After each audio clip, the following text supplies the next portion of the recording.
den her video, der vil jeg gerne vise, at forskriften for lineær funktion er beviset lige med y lige med ax plus b. Vi ved, at a det er vores hældningskoefficient, hvor formlen den lyder på y2 minus y1 over x2 minus x1. Ja. Jeg tegner så en lineær funktion. Og for at komme frem til forskriften, der skal vi så have tegnet valgt et punkt, som skal ligge her, hvor x-aksen skærer y-aksen, og et andet tilfældigt punkt på vores linje. Ja. Det vil så være x-aksen og y-aksen. Nej, det mener du ikke. Omvendt.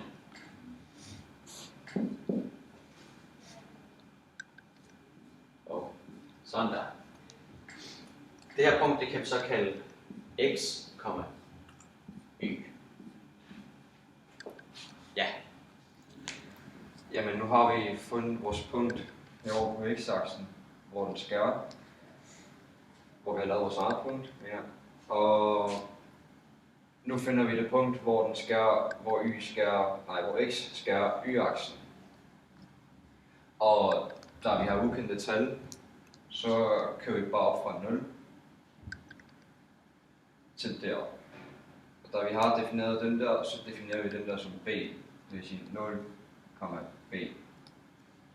Og når vi så har gjort det, så er vi klar til at finde a.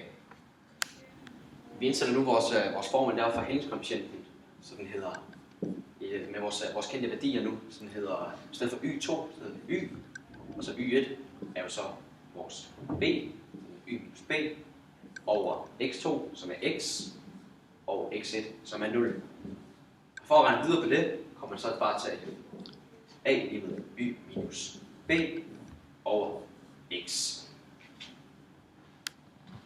Ja, jeg skal isolere y på begge sider. Det gør jeg ved at gange med x, og derfor hedder den jo ax er lige med y plus b.